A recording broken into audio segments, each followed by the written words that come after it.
नमस्कार दोस्तों, इस वीडियो में आप सीबीएसई बोर्ड के द्वारा आयोजित की गई सीटेट दिसंबर 2021 के अपर प्राइमरी के दिनांक 30 दिसंबर 2021 शिफ्ट के पेपर के हिंदी पार्ट का कंप्लीट सॉल्यूशन देखने जा रहे हैं।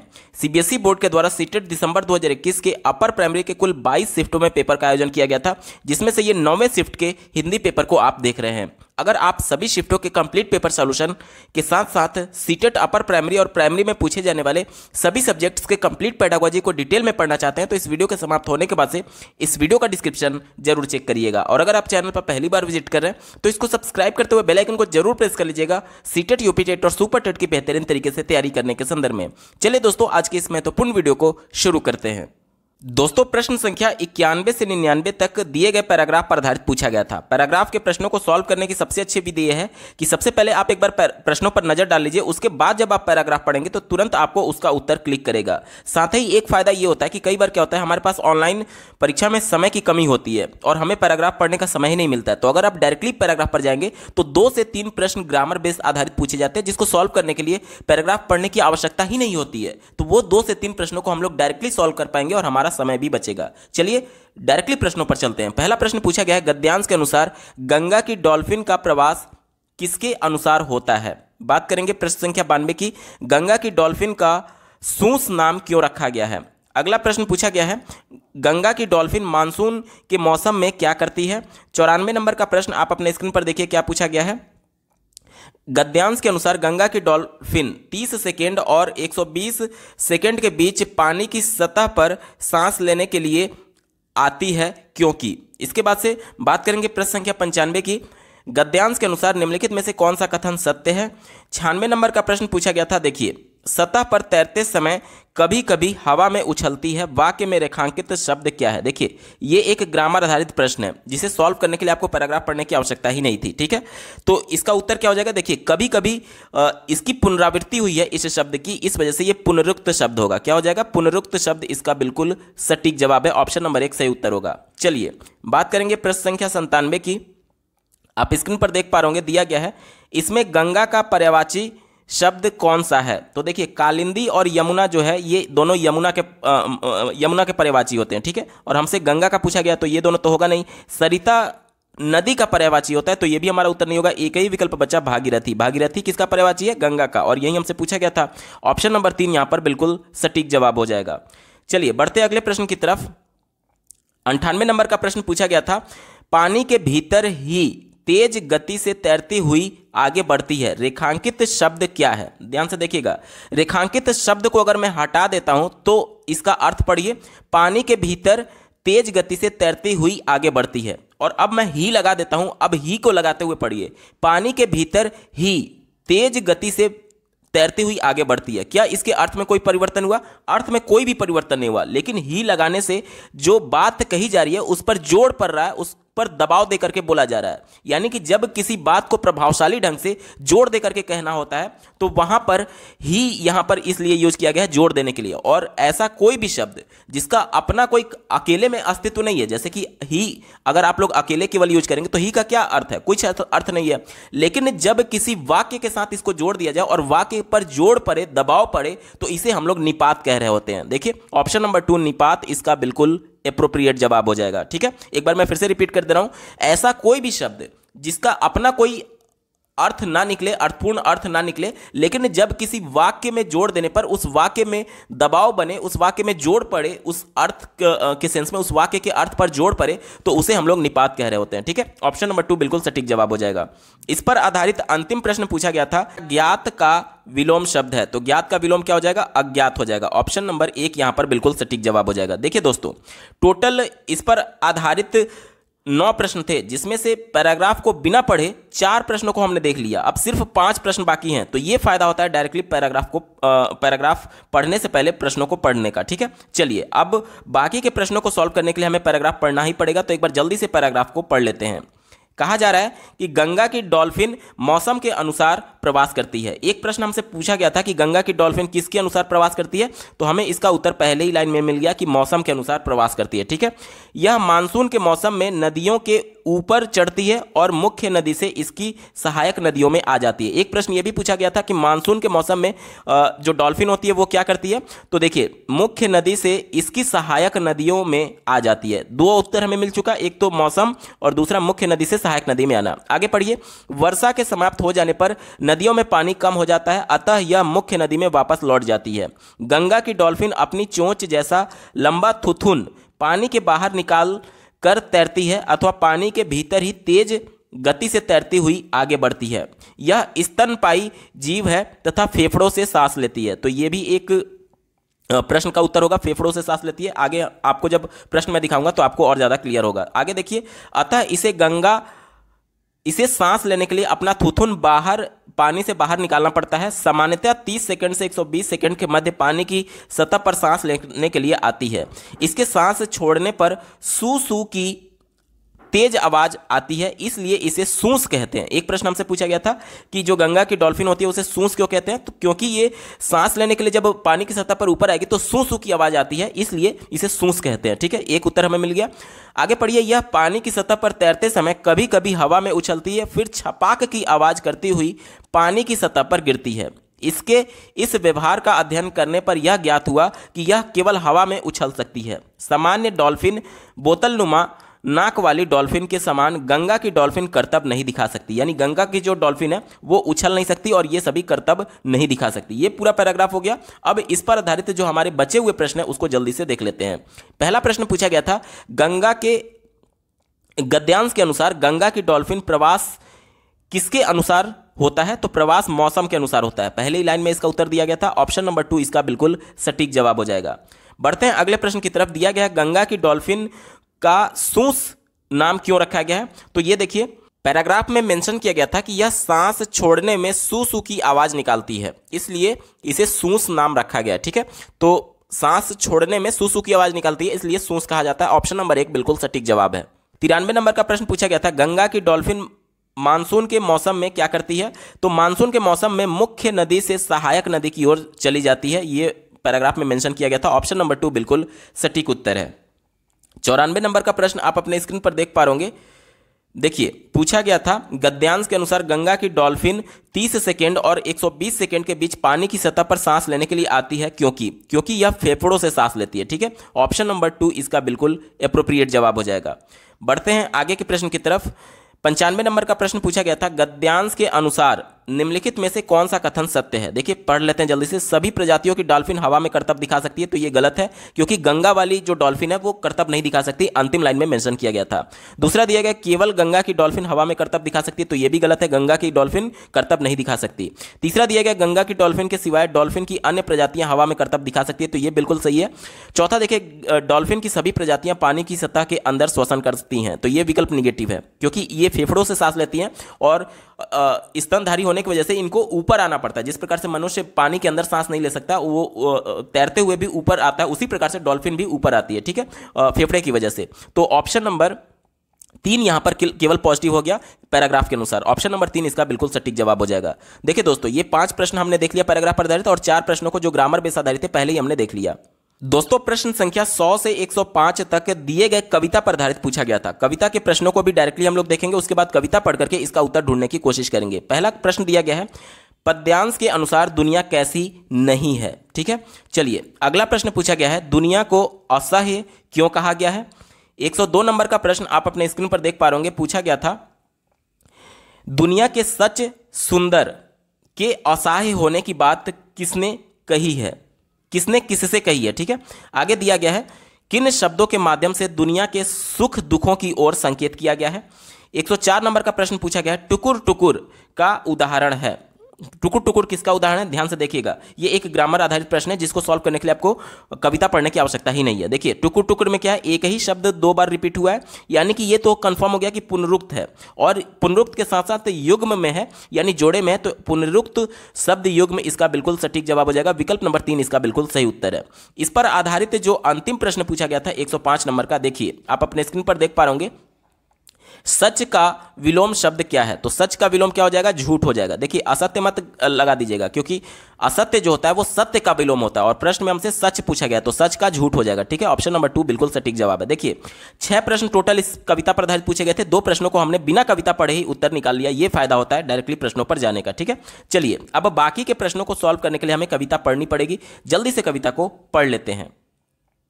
कहा जा रहा है कि यही जो छोटी सी दुनिया हमें मिली है, यही जो छोटी सी दुनिया हमें मिली है। अब दुनिया की प्रॉपर्टीज के बारे में बताया जा रहा है। देखिए दुनिया कैसी है? छोटी बताई गई है, सच बताई गई है, सुंदर बताई गई है और असह्य बताई गई है। ठीक है, यही जो छोटी सी दुनिया हमें मिली है, सच है, सुंदर है और असह्य है। एक प्रश्न में हमसे पूछा गया था कि दुनिया के बारे में क्या नहीं बताया गया, तो इसके अलावा ये 3 के अलावा जो हमारा विकल्प होगा वही हमारा उत्तर होगा। यहां तक क्लियर? आगे पढ़िए।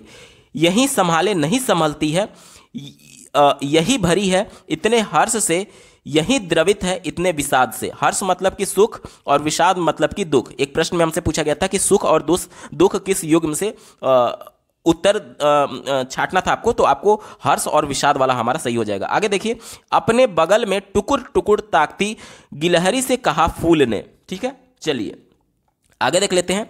एक बुढ़िया अपनी गुदरी से निकल करके एक तोता खाया फल अपनी नातिन को देते हुए यही बोली। तो किसने बोली?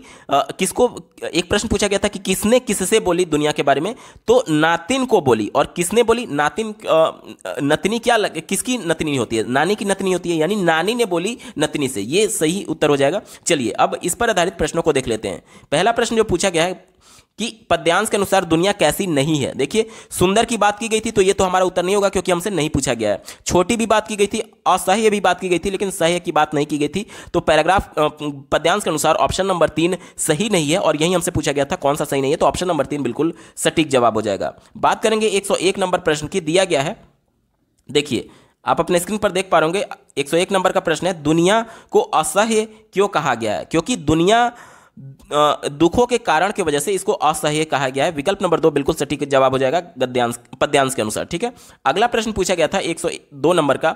देखिए पूछा गया है, दुनिया के सच, सुंदर और असह्य होने की बात किसने किससे कही है? तो देखिए नतनी से कही गई थी, तो नतनी से कौन कहेगा? नानी कहेगी। तो ऑप्शन नंबर 4 नानी ने नतनी से कही। ऑप्शन नंबर 4 यहां पर बिल्कुल सटीक जवाब हो जाएगा। देखिए दादी इसलिए नहीं होगा क्योंकि दादी जो होती है वो जो पोती लगती है उसकी, नतनी केवल नानी की लग सकती है, इस वजह से नानी ने नतनी से कही है। ऑप्शन नंबर 4 सटीक जवाब हो जाएगा। ठीक है, चलिए बात करेंगे प्रश्न संख्या 103 की। दिया गया है, किन शब्दों के माध्यम से दुनिया के सुख दुखों की ओर संकेत दिया गया है? तो मैंने आपको कविता में बताया था हर्ष और विषाद के माध्यम से दिया गया है। ऑप्शन नंबर 1 इसका बिल्कुल एप्रोप्रिएट जवाब हो जाएगा। बाकी के 2 प्रश्न 104 और 105 नंबर का पहले ही हमने सॉल्व कर लिया था। अगला प्रश्न पूछा गया है, रियलिया यानी वास्तविक सामग्री से क्या तात्पर्य है? तो बच्चों को कुछ भी चीज सिखाने के लिए उनके दैनिक परिवेश से जोड़ते हुए ऐसी वस्तुओं का प्रयोग करना जो कि बच्चे अपने दैनिक जीवन में देख रहे हैं, उन वस्तुओं को रियलिया कहते हैं। यानी कि बच्चों के परिवेश से जोड़ते हुए वस्तुओं का प्रयोग करते हुए बच्चों को नई चीजें सिखाने की बात करता है रियलिया। ठीक है, इसी को ध्यान में रख करके उत्तर ढूंढेंगे। चौथा दिया गया, शैक्षिक संस्थानों और विद्यालयों द्वारा अनुशंसित सभी प्रकार की सहायक सामग्री। तो सभी प्रकार की सहायक सामग्री यहां पर महत्वपूर्ण नहीं है। महत्वपूर्ण यह है कि बच्चों के दैनिक जीवन से, उनके डे टू डे लाइफ से जुड़ा हुआ सामग्री होना चाहिए। ठीक है, इस वजह से निगेटिव हो गया, हमारा उत्तर नहीं होगा। तीसरा दिया गया, कोई भी सामग्री जैसे कि पठन सामग्री, वृत्तांत और कार्य, तो ये निगेटिव हो गया क्योंकि ये फिजिकल वस्तुओं की बात करता है रियलिया, जो कि बच्चे अपने दैनिक जीवन में देख रहे होते हैं। ठीक है, चलिए दूसरा दिया गया है, भाषा शिक्षण अधिगम और भाषा के विशिष्ट कार्य समझाने हेतु रियलिटी शो का प्रयोग करना। तो रियलिटी शो यहां पर नहीं होता है, निगेटिव हो गया। एक ही विकल्प बचा, ऑप्शन नंबर 1 देखिए, श्रवण गतिविधि के लिए शिक्षार्थियों को मानस मंथन यानी ब्रेन स्टॉर्मिंग के मौके देने हेतु खिलौने। देखिए खिलौना अब बच्चा प्रत्यक्ष तौर पर देख सकता है, छू सकता है, चित्रकारी जैसी वस्तुओं का प्रयोग करना, तो ये बच्चों के दैनिक जीवन से जुड़ा हुआ है। इस वजह से विकल्प नंबर 1 इसका बिल्कुल एप्रोप्रिएट जवाब होगा। अगला प्रश्न पूछा गया था, दक्षता आधारित भाषा का आकलन का उद्देश्य क्या है? दक्षता क्या होता है पहले इसको समझ लेते हैं। तो जैसे देखिए बच्चे के लिए एक थ्रेशोल्ड तय कर दिया गया कि बच्चा जब कक्षा 3 में है तो कम से कम इतना इसको नॉलेज आना ही चाहिए, तभी वो अगली कक्षा में जाएगा। ये थ्रेशोल्ड कैसे डिसाइड होता है, जैसे कि 33% हो गया या फिर 50% हो गया, ये बच्चे को तय कर दिया जाता है कि अगर इससे नीचे बच्चा पाता है तो वो फेल बना जाएगा और उसी कक्षा में फिर से पढ़ेगा। और अगर 33 या फिर 50% से ऊपर पाता है, मतलब जो भी विद्यालय के द्वारा या फिर बोर्ड के द्वारा सुनिश्चित किया गया होगा उसके ऊपर अगर पाता है तो वो अगली कक्षा में जाएगा। यानी कि वो न्यूनतम योग्यता जो कि बच्चे को आना ही चाहिए पर्टिकुलर किसी एज में, उसे बोलते हैं दक्षता आधारित शिक्षण। ठीक है, इसी को ध्यान में रख करके उत्तर ढूंढेंगे। चलिए, चौथा विकल्प दिया गया है शिक्षार्थियों को कंठस्थ करने के माध्यम से भाषा प्रयोग करने के योग्य बनाना। कंठस्थ करना, रटना, याद करना, ये सभी वर्ड निगेटिव हैं, क्योंकि आज हम लोग संरचनावाद की बात करते हैं जिसमें बालक सक्रिय रूप से भागीदारी करके अपने ज्ञान की रचना करता है, ना कि रटता है। ठीक है, ऑप्शन नंबर 4 बिल्कुल निगेटिव है, हमारा उत्तर नहीं होगा। तीसरा देखिए, शिक्षार्थियों को उच्च स्तरीय परीक्षाओं में अधिक अंक लाने योग्य बनाना। देखिए जहां पर भी नंबर की बात हो जाएगी, अंक की बात हो जाएगी, वो हमेशा निगेटिव होता है। क्यों निगेटिव होता है?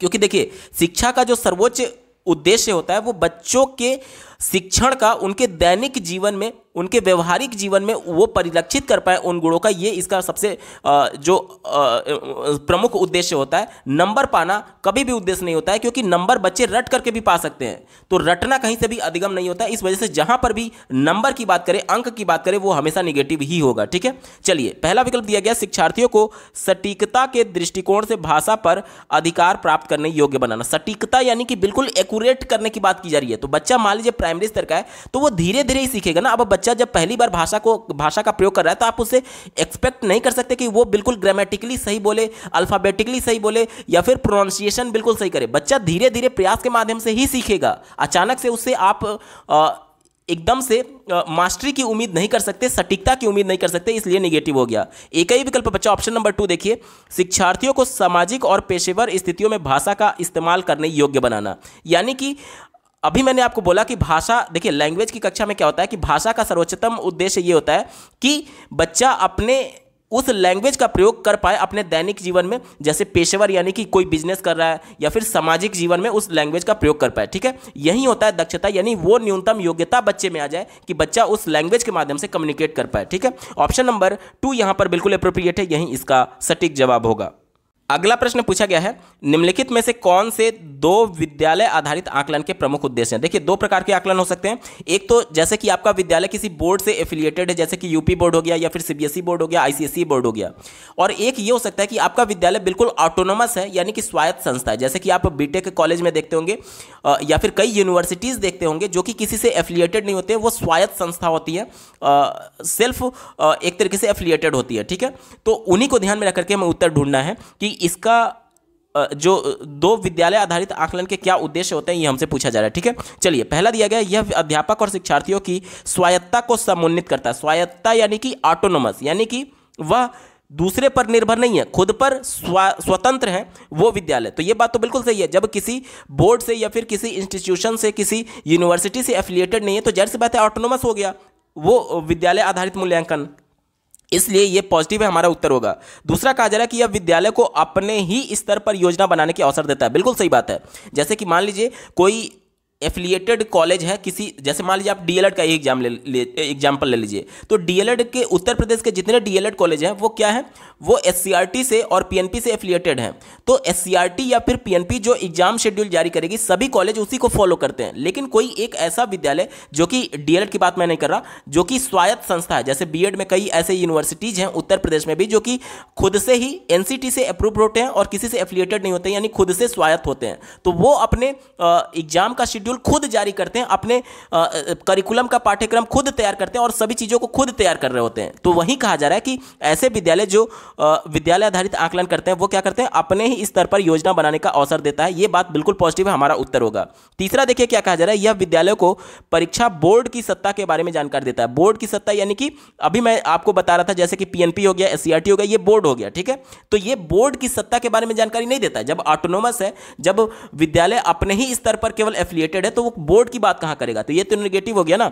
चौथा देखिए, यह विद्यालय में अधिगम की गुणवत्ता को कम करता है, तो ये भी नेगेटिव है। ठीक है, यानी कि ए और बी केवल सही जवाब होगा। चलिए ऑप्शंस में चलते हैं। दिए गए विकल्प में देखिए ऑप्शन नंबर 4 में बात की गई है, ए और बी इसका बिल्कुल एप्रोप्रिएट जवाब हो जाएगा।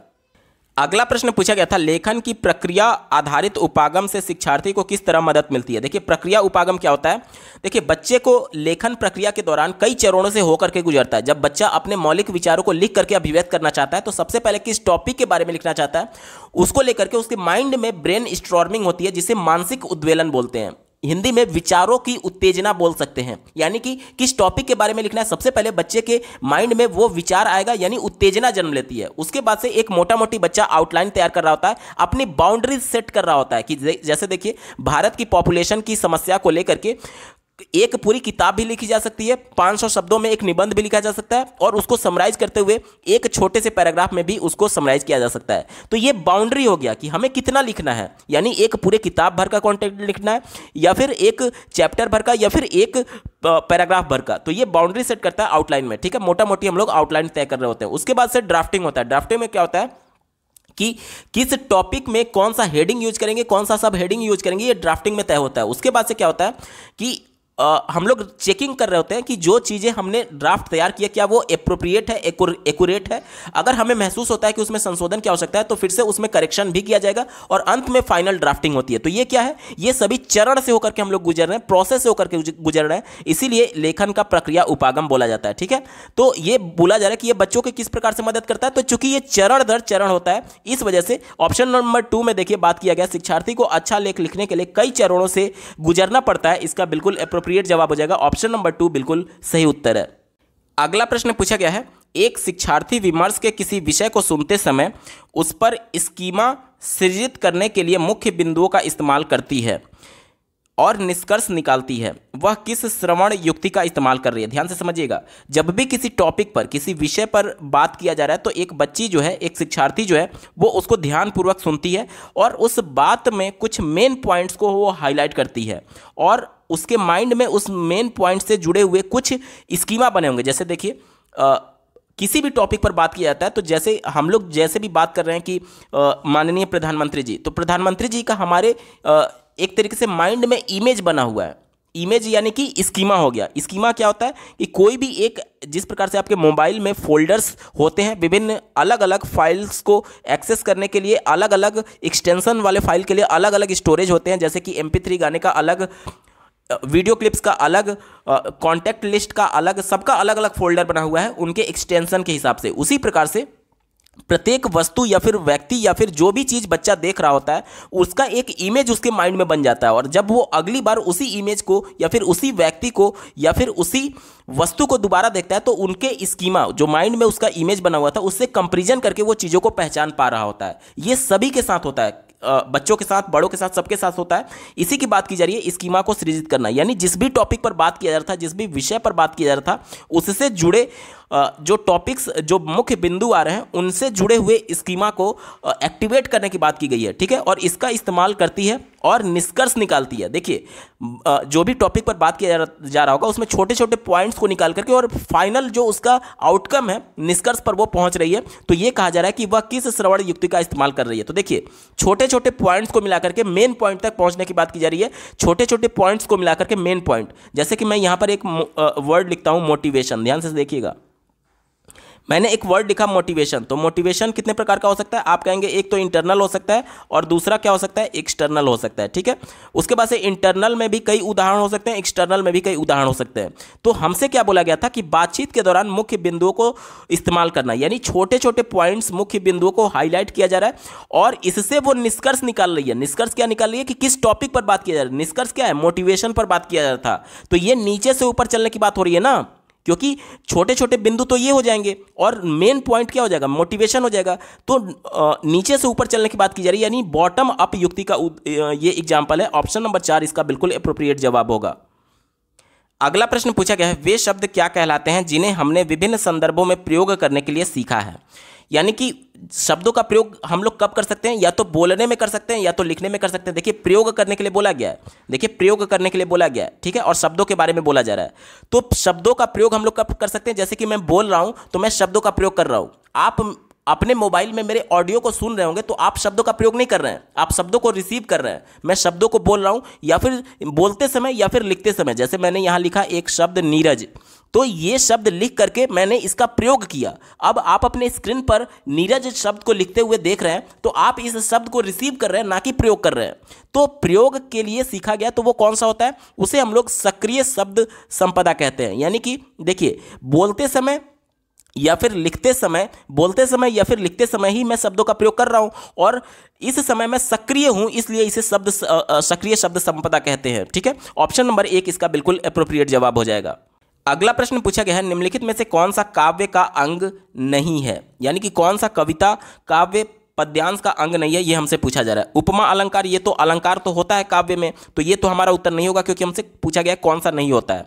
बिंब भी होता है, तो ये भी हमारा उत्तर नहीं होगा। रूपक, ये अलंकार का पार्ट है, तो ये भी हमारा उत्तर नहीं होगा। एक ही बात करें, एक ही विकल्प बचा सराहना, तो ये काव्य का अंग नहीं होता है। ऑप्शन नंबर 4 यहां पर बिल्कुल सटीक जवाब हो जाएगा। अगला प्रश्न पूछा गया था, अपने पिता के स्थानांतरण के कारण सुमिछांग कोहिमा से मैसूर आई। उसने इस स्थान की भाषा कन्नड़ बहुत अच्छी तरीके से सीख ली है। आप इस स्थिति को किस रूप में वर्णित करेंगे? ध्यान से समझिएगा। एक बच्ची है जिसका नाम है सुमिछांग, और वो कहाँ से आई है? कोहिमा से आई है। कहाँ? मैसूर में आई है। और वो किसकी वजह से आई है? उसके पापा का ट्रांसफ़र हो चुका है, इसलिए वो अपने पापा के साथ आई है, मैसूर में आ गई है। ठीक है, और मैसूर में आने की वजह से जो वहाँ की लैंग्वेज थी, कन्नड़ लैंग्वेज को वो बहुत अच्छी तरीके से बोलना सीख ली है। तो हमसे ये बोला जा रहा है कि ये क्या है? देखिए, बच्ची जो है वो अपने परिवेश के वजह से भाषा को सीख रही है। परिवेश की वजह से जब भाषा को सीखा जाता है तो इसे नेचुरल तौर पर सीखना कहते हैं, और बिना व्याकरण के नियमों के अंतर्गत अनौपचारिक तरीके से सीखा गया है, इसीलिए इसे भाषा का अर्जन कहेंगे। ठीक है, ऑप्शन नंबर 2 यहां पर बिल्कुल सटीक जवाब हो जाएगा। देखिए, ऑप्शन नंबर 1 की बात की गई, भाषा अधिगम। अधिगम तो होगा नहीं, क्योंकि जब तक औपचारिक तरीके से व्याकरण के नियमों के अंतर्गत भाषा ना सीखी जाए तब तक अधिगम नहीं होता है। ठीक है, तो यानी कि अर्जन इसका बिल्कुल सटीक जवाब हो जाएगा। विकल्प नंबर 2 यहां पर बिल्कुल एप्रोप्रिएट है। अगला प्रश्न पूछा गया है, निम्नलिखित में से कौन सा अधिगम प्रतिफल के बारे में सही नहीं है? निगेटिव सेंस में प्रश्न पूछा गया है, इसी को ध्यान में रखकर के उत्तर ढूंढेंगे। प्रश्न थोड़ा सा आपको कंफ्यूज कर सकता है, इसलिए थोड़ा सा बेसिक आपको जानना बेहद जरूरी है। अधिगम प्रतिफल क्या होता है, इसके बारे में जान लेते हैं। देखिए, प्रत्येक कक्षा के विद्यार्थी के सीखने के बारे में जानना और उसके अनुसार बच्चे के सीखने संबंधी प्रगति पर ध्यान देना बहुत ज़्यादा जरूरी है। इसके लिए आवश्यक यह है कि कुछ मानदंड निर्धारित किए जाएं, जिसकी सहायता से जो अपेक्षित है कि बच्चा कम से कम इतना सीख ही जाए, उसके स्तर का आकलन किया जा सकता है। इन मानदंडों को ही अधिगम प्रतिफल कहा जाता है। जैसे कि किसी भी कक्षा में बच्चा पढ़ रहा है तो उससे ये उम्मीद की जाती है कि बच्चा कम से कम इतना जाने ही जाने। उस एक तरीके से थ्रेशोल्ड को ध्यान में रख करके बच्चे का जो आकलन किया जा रहा है उसी को ही अधिगम प्रतिफल कहा जाता है, जिसे लर्निंग आउटकम के नाम से भी जाना जाता है। ठीक है, इसके बारे में कौन सा सत्य नहीं है, ये हमसे पूछा गया। चलिए, चौथा विकल्प से शुरुआत करेंगे। कहा जा रहा है कि अधिगम प्रतिफलों का उद्देश्य के साथ कोई संबंध नहीं है। बिल्कुल सही बात है। कैसे सही है? देखिए, अधिगम प्रतिफल मैंने आपको क्या बताया कि एक तरीके से जो मानदंड तय कर दिया गया है उसके अनुसार बच्चे का आकलन, जैसे कि मानदंड तय कर दिया गया कि बच्चे को इतना आना ही चाहिए, उसके अनुसार बच्चे का आकलन किया जाए। जबकि जो बच्चे का उद्देश्य होता है, इससे इसका कोई खास रिलेशन नहीं होता है। क्यों नहीं होता है? देखिए, आज हम लोग समावेशी कक्षा की बात कर रहे होते हैं, जिसमें प्रत्येक बच्चा अलग अलग डिफरेंसेज की वजह से जूझ रहा है। जैसे कि कोई बच्चा दृष्टिबाधित हो सकता है, कोई श्रवण बाधित हो सकता है, कोई शारीरिक रूप से अक्षम हो सकता है, कोई अधिगम विकार से जूझ रहा हो सकता है। तो कोई एक हम ऐसा नियम बना दें कि प्रत्येक बच्चे का मौखिक आधार पर परीक्षा लिया जाएगा, तो क्या यह प्रैक्टिकली पॉसिबल है? जो बच्चा सुन नहीं सकता वो कैसे मौखिक परीक्षा दे पाएगा? इस वजह से यह कहना कि अधिगम प्रतिफल यानी जो मानदंड हमने तय किए हैं उस पर आधारित मूल्यांकन और जो बच्चे का उद्देश्य है वो बिल्कुल कोरिलेट होगा, नहीं कोरिलेट होगा। क्यों नहीं होगा? क्योंकि बच्चे का वहां पर उद्देश्य अब ये हो जाएगा कि अगर बच्चा नहीं सीख पा रहा है, मतलब नहीं सुन पा रहा है, तो उसकी मौखिक परीक्षा ना लेकर के उसकी लिखित परीक्षा लिया जाए। तो यहां पर संबंध रहता तो यहां पर बिल्कुल रिजिड हो जाता ना। संबंध रहता अधिगम प्रतिफल और उद्देश्यों में तो बिल्कुल रिजिड हो जाता कि नहीं, बच्चा भले ही नहीं सुन पा रहा है फिर भी मौखिक परीक्षा आप लिए जा रहे हैं। तो यहां पर संबंध नहीं होता है, इस वजह से उसका मौखिक परीक्षा ना लेकर के लिखित परीक्षा लिया जाएगा। ठीक है, तो यह विकल्प बिल्कुल एक तरीके से सही होता है और चूंकि हमसे नहीं वाला पूछा गया तो ये हमारा उत्तर नहीं होगा। ठीक है, तीसरा देखिए, अधिगम उद्देश्य अधिगम प्रतिफलों की तुलना में कमतर होते हैं। बिल्कुल सही बात है। देखिए, अधिगम प्रतिफल तो हमने तय कर दिया है हायर कि हाँ बच्चे को इतना आना ही चाहिए, तो क्या ये प्रैक्टिकली पॉसिबल है कि सभी बच्चा उतना सीख पाए? नहीं सीख पाएगा।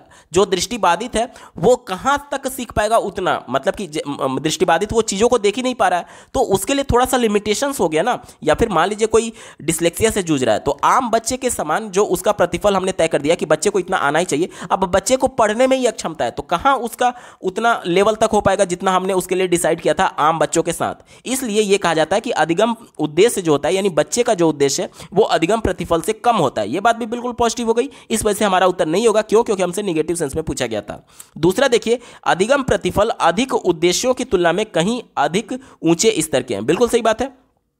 अधिगम प्रतिफल की बात की जा रही है, यानी जो मानदंड तय किए गए हैं उसकी बात की जा रही है कि वो ऊंचे स्तर के होते हैं। बिल्कुल सही बात है। अभी मैंने तीसरा वाला जो विकल्प आपको समझाया उसी को आधार बनाइए कि मान लीजिए कोई डिसलेक्सिया से जूझ रहा हुआ है, कोई डिसलेक्सिया से जूझ रहा है, तो उसके लिए तो प्रतिफल पहले से हमने तय कर लिया है कॉमन सबके लिए, मतलब कि पूरी कक्षा के लिए कि हाँ बच्चे को इतना आना चाहिए। लेकिन उसका जो अधिगम प्रतिफल है वो बहुत हाई है, और चूंकि बच्चा पढ़ने में ही अक्षमता महसूस कर रहा है, इसलिए जो उसका उद्देश्य होगा वो लो होगा। ठीक है, और जो अधिगम प्रतिफल है वो हाई होगा। वही बात तो कह रहा है, तो ये भी बिल्कुल पॉजिटिव हो गया। हमारा उत्तर नहीं होगा। एक ही विकल्प बचा, ऑप्शन नंबर 1 देखिए, अधिगम प्रतिफल अधिगम उद्देश्यों के अनुसार होना चाहिए। देखिए ये थोड़ा सा निगेटिव है। कैसे निगेटिव है?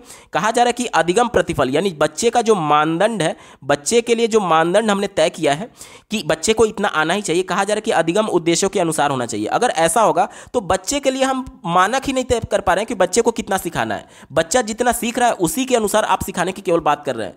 तो बच्चा जितना कैपेबल है उससे एक स्तर ऊपर आप बताएंगे, तभी तो बच्चा कुछ नया चीज सीखेगा। यानी कि जो प्रतिफल होता है वो जो अधिगम प्रतिफल होता है, यानी जो लर्निंग आउटकम होता है वो हमेशा हाई रहना चाहिए। और विकल्प क्या कह रहा है कि उसके उद्देश्य के अनुसार होना चाहिए, यानी उसके बराबर कह रहा है। तो जब तक हम बच्चे को कुछ नया इनपुट नहीं देंगे सीखने के लिए, यानी मानदंड जब तक ऊंचा नहीं होगा तब तक बच्चा सीख ही नहीं पाएगा। इस वजह से यह विकल्प निगेटिव है, और चूंकि हमसे निगेटिव पूछा गया था, ऑप्शन नंबर 1 यहां पर बिल्कुल एप्रोप्रिएट जवाब हो जाएगा। अगला प्रश्न पूछा गया था, निम्नलिखित में से कौन सा भाषा अधिगम के लिए एक आदर्श क्रियाकलाप की तरह अधिमान्य या फिर वरीय नहीं है? ठीक है, चलिए इसी को ध्यान में रखकर के उत्तर ढूंढेंगे। चौथा दिया गया है, समझ के साथ पढ़ना, ना कि केवल मात्र लेखन का कूट वाचन करना। देखिए यहां पर केवल देख करके तुरंत आप इसको निगेटिव मत मान लीजिएगा। क्यों ना मानिएगा? क्योंकि मैंने आपको पहले के वीडियोस में बताया था कि केवल एकमात्र एक ही, यही सब निगेटिव सेंस में होते हैं। लेकिन यहां पर यह भी ध्यान देना है कि ये पहले से निगेटिव है केवल, और यहां पर नौ पहले से आ गया, यानी नौ केवल, यानी कि अब निगेटिव नौ भी है और केवल भी निगेटिव है, दोनों मिलकर के ये पॉजिटिव हो गए। ध्यान से समझिएगा, अगर यहां पर सेंस निगेटिव का पहले से है और फिर केवल यूज किया गया तो ये पॉजिटिव में कन्वर्ट हो गया। यानी कि इसका अर्थ समझिए, ये कहा जा रहा है कि समझ के साथ पढ़ना, ना कि केवल मात्र कूट रचना करना। यानी समझ के साथ पढ़ने की बात की जा रही है, केवल एक तरीके से प्रोनाउंसिएशन की बात नहीं की जा रही है। इसलिए ये ज्यादा ब्रॉड सेंस में पॉजिटिव है। इस वजह से हमारा उत्तर नहीं होगा, क्योंकि हमसे निगेटिव वाला पूछा गया था। ठीक है, यहां पर 2 निगेटिव वर्ड थे, इस वजह से आपका पॉजिटिव हो गया, क्योंकि एक निगेटिव दूसरे को काट दे रहा था। ठीक है, चलिए तीसरा दिया गया है, लेखों और वृत्तांतों के भाषा इकाई पर ध्यान देना। यह भी बिल्कुल पॉजिटिव है, हमारा उत्तर नहीं होगा। पहला देखिए, प्रासंगिक कार्यों के उद्देश्यों को लिखना, यह भी बिल्कुल पॉजिटिव है। लेकिन अगर मैं बात करूं विकल्प नंबर 2 की, व्याकरणिक रूप से प्रतिमानों का अभ्यास करना, ड्रिलिंग, जहां पर भी ड्रिलिंग यानी एक ही चीज को बार बार करने की बात की जा रही है, बार बार रिपीट करने की बात की जा रही है, मशीन की तरह व्यवहार करने की बात की जा रही है, तो ड्रिलिंग जो वर्ड होता है अपने आप में निगेटिव होता है। और चूंकि हमसे निगेटिव सेंस में ही पूछा गया था, ऑप्शन नंबर 2 यहां पर बिल्कुल एप्रोप्रिएट हो जाएगा। अगला प्रश्न पूछा गया था, भाषा अर्जन के संदर्भ में सहजता से क्या तात्पर्य है? सहजता, देखिए भाषा अर्जन के बारे में पूछा जा रहा है, तो भाषा अर्जन कैसे होता है? बच्चा नेचुरल एनवायरनमेंट में बिल्कुल कंफर्टेबल होकर के चीज़ों को सीख रहा होता है। ठीक है, यानी कि स्वाभाविक तौर पर वो चीज़ों को सीख रहा होता है। इसी को ध्यान में रखकर के उत्तर ढूंढेंगे। चौथा दिया गया, मनुष्य की भाषा के माध्यम से चिंतन की करने की योग्यता, तो ये निगेटिव है, क्योंकि अर्जन में, भाषा अर्जन में चिंतन नहीं आएगा, कॉन्शस बच्चा नहीं होता है, वो एक तरीके से अनकॉन्शियस होते हुए उस भाषा को अर्जित किया हुआ है, केवल अनुकरण करके। ठीक है, कॉन्शियस तब होता, चिंतन तब यूज होता जब बच्चे को व्याकरण भी सिखाया जाता अर्जन करने के लिए। तो अर्जन करने के लिए कोई भी व्याकरण या फिर औपचारिक तरीके से चीजें नहीं सिखाई जाती, बच्चा अनौपचारिक तरीके से नेचुरल एनवायरनमेंट में चीजों को सीख रहा होता है। इस वजह से यहां पर यह विकल्प निगेटिव हो गया, हमारा उत्तर नहीं होगा। तीसरा देखिए, विद्यालय में शिक्षार्थियों की एक भाषा से दूसरी भाषा में अंतरण करने की योग्यता। भाषा अर्जन की बात की जा रही है तो बच्चे के मदर टंग की बात की जा रही है, जो कि बच्चा विद्यालय जाने से पहले ही सीख चुका है, तो इसमें विद्यालय की बात आएगी नहीं, क्योंकि विद्यालय जहां पर भी आ जाएगा वहां पर औपचारिक तरीके से भाषा को सीखने की बात की जाती है, यानी भाषा अधिगम की बात की जाती है। और प्रश्न हमसे भाषा अर्जन के बारे में पूछा गया तो यह विकल्प नेगेटिव हो गया, हमारा उत्तर नहीं होगा। दूसरा देखिए, शिक्षार्थियों की अनेक भाषाएं सीखने की योग्यता। तो अनेक भाषाएं सीखने की योग्यता जो होती है वो एक तरीके से बहुभाषिकता के सेंस में आ जाएगा, इस वजह से ये भी निगेटिव हो गया, क्योंकि भाषा अर्जन को ध्यान में रखकर के उत्तर ढूंढना है। एक ही विकल्प बचा ऑप्शन नंबर 1 देखिए, मनुष्य की भाषा बोलने की स्वाभाविक योग्यता। स्वाभाविक यहां पर देखिए नेचुरल एक तरीके से प्रोसेस की बात की जा रही है। बच्चा अपने इन्वायरमेंट में नेचुरल प्रोसेस के माध्यम से चीजों को सीख रहा होता है, भाषा को अर्जित कर रहा होता है। तो सहजता से क्या तात्पर्य है? वास्तविक योग्यता। ऑप्शन नंबर 1 यहां पर बिल्कुल अप्रोप्रिएट है, स्वाभाविक योग्यता सही जवाब होगा।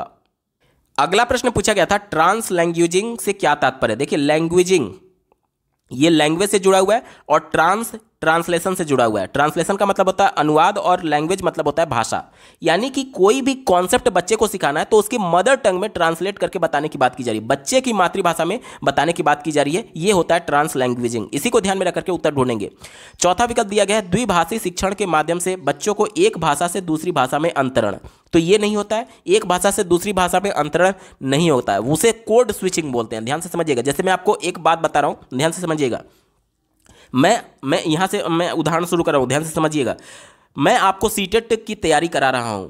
If you will go through all the videos of career bit you will get good marks in CTET December 2022। मैंने आपको एक कॉन्सेप्ट बताया कि मैं आपको सीटेट की तैयारी करा रहा हूं, और अगर आप सीटेट के सभी प्लेलिस्ट जो कि कैरियर बिट पर वीडियोज अवेलेबल करा जा रहे हैं उन सबके थ्रू होकर के जाएंगे तो निश्चित तौर पर सीटेट दिसंबर 2022 में आप अच्छे मार्क्स अर्जित कर सकते हैं। यहां पर देखिए, एक ही कॉन्सेप्ट में आधा मैंने हिंदी में बोला और आधा मैंने इंग्लिश में बोला, दो लैंग्वेज आ गया। तो दो लैंग्वेज का जब प्रयोग एक ही कॉन्सेप्ट को बताने में किया जाता है तो वहां पर कोड स्विचिंग होता है। ठीक है, यहां पर देखिए दो लैंग्वेज की बात की गई है, ठीक है, तो यहां पर कोड स्विचिंग होगा। और प्रश्न हमसे ट्रांस लैंग्वेजिंग के बारे में पूछा गया था तो यह हमारा उत्तर नहीं होगा। ठीक है, चलिए तीसरा विकल्प दिया गया है, शिक्षार्थियों को बहुभाषिक बनाने के लिए अनेक भाषाएं सिखाने के लिए तैयार करना। तो ट्रांस लैंग्वेजिंग ये नहीं कहता है। एक पहला देखिए, एक कक्षा के अनेक भाषाओं का शिक्षण अधिगम, तो ये भी ट्रांस लैंग्वेजिंग नहीं है। एक ही विकल्प बचा ऑप्शन नंबर 2 देखिए, शिक्षार्थियों को विषय वस्तु या फिर भाषाएं सिखाने के लिए उनकी भाषाओं का प्रयोग करना। यही मैं आपसे बोल रहा था कि बच्चे को जो भी कॉन्सेप्ट सिखाना है या फिर जो भी लैंग्वेज सिखाना है उनकी मातृभाषा, उनके मदर टंग में बताने की बात की जाती है। ट्रांस लैंग्वेजिंग का मतलब ही यही होता है। ऑप्शन नंबर 2 बिल्कुल अप्रोप्रिएट है, यही इसका सटीक जवाब होगा। अगला प्रश्न पूछा गया था, भारतीय संविधान में हिंदी को क्या स्थान दिया गया है? तो भारतीय संविधान में हिंदी को राजभाषा का दर्जा दिया गया है। देख लेते हैं कौन सा विकल्प सही हो सकता है। पहला दिया गया न्यायालय की भाषा, तो ये विकल्प गलत है। क्यों? क्योंकि न्यायालय की भाषा जो है वो आंग्ल भाषा को तय किया गया, यानी अंग्रेजी भाषा को। आप कोई भी माननीय हाई कोर्ट का या फिर माननीय सुप्रीम कोर्ट का जो कोर्ट ऑर्डर होता है आप उसे देखेंगे तो वो सब कुछ इंग्लिश में होता है, कोई भी हिंदी में नहीं होता है। ठीक है, आप सुप्रीम कोर्ट में जो बहस भी देखेंगे वो भी इंग्लिश में ही हो रहा होता है। तो न्यायालय की जो भाषा है वो इंग्लिश है, आंग्ल भाषा है। ठीक है, चलिए तो ये गलत हो गया भारतीय संविधान के अनुसार, क्योंकि इंग्लिश तय किया गया था। और प्रश्न हमसे हिंदी के बारे में पूछा गया है। दूसरा दिया गया राष्ट्रीय भाषा, तो ये भी गलत है, क्योंकि हिंदी हमारी राष्ट्रीय भाषा नहीं है बल्कि राजभाषा है। ठीक है, चौथा देखिए शिक्षा के माध्यम की भाषा, तो ये भी निगेटिव है, क्योंकि हो सकता है कि बच्चे साउथ के अगर बच्चे हैं जिसमें उनका मदर टंग तमिल, तेलुगु, मलयालम में से कुछ भी हो सकता है, तो यहाँ पर जो शिक्षा के माध्यम की भाषा है वो राष्ट्रीय शिक्षा नीति 2020 ये कहती है कि बच्चे का मदर टंग होना चाहिए, ना कि हिंदी होना चाहिए। मतलब कि जिस राज्य में बच्चा है वहां पर जो भी भाषा वो मदर टंग के तौर पर सीखा है वो उसकी शिक्षा का माध्यम होना चाहिए। अब साउथ का कोई बच्चा है तो वहां पर हिंदी नहीं बोली जाती है, वहां पर जो बच्चे के लिए भाषा बोली जाती है उस भाषा का प्रयोग करना चाहिए शिक्षा के माध्यम के तौर पर। ठीक है, तो यहां पर शिक्षा के माध्यम के तौर पर भी हिंदी को नहीं देखा जा सकता। एक ही विकल्प बचा ऑप्शन नंबर 3 देखिए, कार्यालयी भाषा, यानी कि जो ऑफिस की लैंग्वेज होती है। एक ही विकल्प बचा है तो यही हमारा सही होगा। ऑप्शन नंबर 3 ऑफिस लैंग्वेज यहां पर बिल्कुल सटीक जवाब हो जाएगा, ऑफिशियल लैंग्वेज। ठीक है, ऑप्शन नंबर 3 सही उत्तर है। अगला प्रश्न पूछा गया था, राघव किसी जमीन की स्थिति और उसका नंबर जानने के लिए उस जमीन से संबंधित दस्तावेज पढ़ता है। इस तरह के पठन को क्या कहते हैं? ध्यान से समझिएगा। राघव क्या कर रहा है? जमीन की स्थिति यानी पोजीशन जानना चाहता है और उसका नंबर जानना चाहता है। यानी कि जो इससे जुड़े हुए कागज के दस्तावेज है, जो डॉक्यूमेंट्स हैं, उसमें जो उस जमीन का नंबर है और जो उसका पोजीशन है वो ढूंढ रहा होगा, सर्च कर रहा होगा। तो जहां पर भी ढूंढने और सर्च करने की बात आती है वहां पर उत्तर हो जाता है स्कैनिंग, यानी बारीकी से पढ़ना। ऑप्शन नंबर 1 बिल्कुल अप्रोप्रिएट है, यही इसका सटीक जवाब होगा। अगला प्रश्न पूछा गया था, निम्नलिखित में से कौन सी राष्ट्रीय शिक्षा नीति 2020 की अनुशंसा नहीं है? निगेटिव सेंस में पूछा गया, ठीक है, इसी को ध्यान में रखकर के उत्तर ढूंढेंगे। चौथा दिया गया है, बुनियादी वर्षों के दौरान माध्यम के रूप में मातृभाषा, घर की भाषा, स्थानीय भाषा। बिल्कुल सही बात है। राष्ट्रीय शिक्षा नीति 2020 ये कहता है कि बच्चे का जो प्रारंभिक शिक्षा होनी चाहिए वो उनकी मातृभाषा में होनी चाहिए। तो ये तो बात बिल्कुल पॉजिटिव है, और चूंकि प्रश्न निगेटिव सेंस में पूछा गया, ये हमारा उत्तर नहीं होगा। तीसरा देखिए, माध्यमिक स्तर पर शास्त्रीय भाषा का अध्ययन। बिल्कुल सही बात है। सीनियर सेकेंडरी स्टेज पर बच्चे को फॉरेन लैंग्वेज और शास्त्रीय यानी कि रीजनल लैंग्वेज, कल्चरल लैंग्वेज सिखाने की बात की जा रही है। जो कल्चरल लैंग्वेज है वो एक ऑप्शन के तौर पर ऑप्शनल रखा गया है। यानी कि देखिए, त्रिभाषीय कॉन्सेप्ट लाया गया है राष्ट्रीय शिक्षा नीति 2020 में, जिसके अनुसार जो अभी की वर्तमान स्थिति है कि बच्चे का मदर टंग तो पढ़ाया जाएगा, एक आंग्ल भाषा यानी अंग्रेजी भाषा बच्चे को कंपलसरी पढ़ाई जाती है, और एक फॉरेन लैंग्वेज बच्चे को पढ़ाई जाएगी सीनियर सेकेंडरी यानी कि इंटरमीडिएट में, जिसमें जापानीज हो गया, चाइनीज हो गया, कोई भी ऐसे बहुत सारे लैंग्वेज के ऑप्शन होंगे जिसमें से कोई भी वो अपने मनपसंद के हिसाब से उसको चुन सकता है, ठीक है। और जो शास्त्रीय भाषा है उसको ऑप्शनल रखा गया है, यानी कि विद्यालय पढ़ाना चाहिए या फिर अगर बच्चा पढ़ना चाहे तो उसको पढ़ाया जा सकता है। तो ये भी बात बिल्कुल सही है। माध्यमिक स्तर पर शास्त्रीय भाषा का अध्ययन का जिक्र किया गया है, तो ये भी पॉजिटिव हो गया। चूंकि प्रश्न हमसे नेगेटिव सेंस में पूछा गया था, तो ये हमारा उत्तर नहीं होगा। दूसरा देखिए, माध्यमिक स्तर पर विदेशी भाषा का अध्ययन, तो ये भी फॉरेन लैंग्वेज पढ़ाए जाने की बात की गई है, पॉजिटिव है, तो हमारा उत्तर नहीं होगा। एक ही विकल्प बचा, ऑप्शन नंबर 1 देखिए, पहली कक्षा में माध्यम के रूप में अंग्रेजी भाषा, यानी कि अंग्रेजी भाषा में पढ़ाए जाने की बात की जा रही है, किसमें? पहली कक्षा में।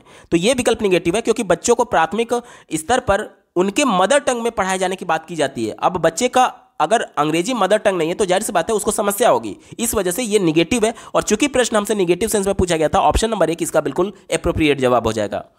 दोस्तों, ये पेपर पूरा सॉल्व हो चुका है। आपको ये वीडियो कैसा लगा कमेंट के माध्यम से जरूर बताइएगा, क्योंकि आपका एक कमेंट मुझे मोटिवेट करेगा ऐसे ही महत्वपूर्ण वीडियो लाने के संदर्भ में। अगर आप सीटेट अपर प्राइमरी दिसंबर 2021 और प्रीवियस ईयर के साथ साथ प्राइमरी दिसंबर 2021 के सभी शिफ्टों के कंप्लीट पेपर सोल्यूशन के अलावा अगर आप सीटेट में पूछे जाने वाले अपर प्राइमरी और प्राइमरी के सभी सब्जेक्ट्स के कंप्लीट पेडागोजी को डिटेल में पढ़ना चाहते हैं, तो इस वीडियो के समाप्त होने के बाद से इस वीडियो का डिस्क्रिप्शन जरूर चेक करिएगा। और अगर आप चैनल पर पहली बार विजिट कर रहे हैं तो इसको सब्सक्राइब करते हुए बेल आइकन को जरूर प्रेस कर लीजिएगा, सीटेट, यूपी टेट और सुपर टेट की बेहतरीन तरीके से तैयारी करने के संदर्भ में। इस वीडियो को देखने के लिए आपका बहुत बहुत धन्यवाद। भगवान करे आपका दिन शुभ हो।